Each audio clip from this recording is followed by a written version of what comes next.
So how low are we going to go, Pete? Coldest of the season.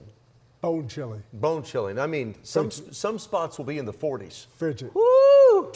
Bring out the parkas, baby. What will we do? It's kind of, I mean, it's not that unusual. These aren't record cold or record warm temperatures, but certainly warmer than normal, even with this little cool down. And it's going to be a brief cool down. We'll cool down for a couple of days here, beginning Wednesday, Thursday. Then we warm up a tad as we get into Friday. Then we're back into the 70s on Saturday and Sunday. And Sunday's high is like 77. Oh, I know. wow.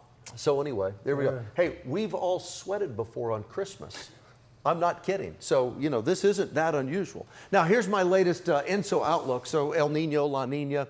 Right now, we're in a La Nina phase. You can see the big blue flashing dot that I have down there that says now. So once you get to that blue line, you're in a La Nina. It's a weak La Nina. Look, we're there in December. We're going to stay there in that territory in January. We start to trend a little out of it by February.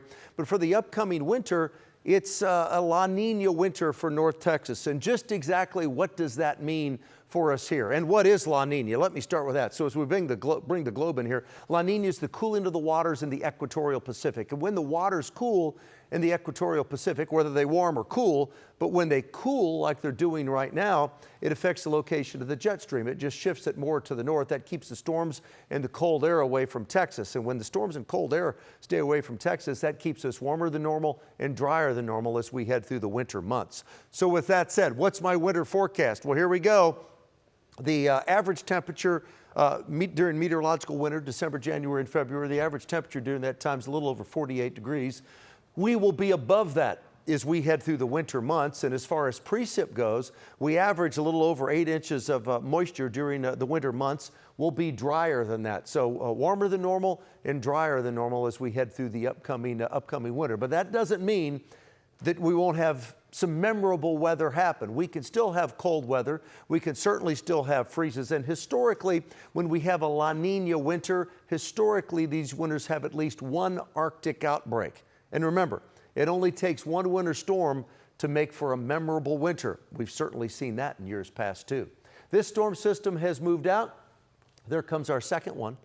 Watch this. This is the one where the cooler air arrives. It's not a Arctic front. It's a Canadian front as opposed to the one that moved through this morning. That was a Pacific front, but this Canadian front will move down. It moves in our direction. This is, watch this, 7 p.m. tomorrow. So it passes through the Dallas-Fort Worth area dry about 10 o'clock tomorrow night. As that front starts to filter down to the south, that cooler air will filter in on the backside on Wednesday, and you will certainly notice that cooler air around as we head through the middle part of the week. For example, the next 6 days as we head through Sunday, remember the normal high during this time frame now through Sunday, the normal highs are 65 to 64. So we have 2 days, Wednesday and Thursday, when we'll be cooler than normal. That's it.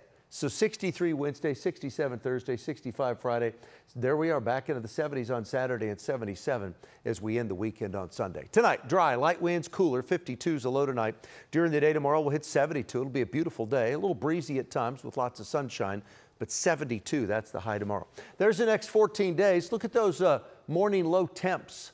42 is the coolest that we have on Thursday, 43 on Friday, 46 on Saturday. Have a Mavs game, by the way, tomorrow night, right here on WFAA. But dry weather as we head through the first 7 of the 14 days. And then wouldn't you know it, just in time for Thanksgiving, the day before Thanksgiving, Wednesday, Thanksgiving Day, the days after, the whole Thanksgiving holiday, as of right now, has a chance of rain. Certainly at this point, not a washout, but a scattering of rain, anywhere from 20 to 30% coverage, beginning the Wednesday before Thanksgiving and then right through the entire Thanksgiving holiday weekend. I have no severe weather right now in that 14-day forecast, and I have no winter weather in that 14-day forecast either.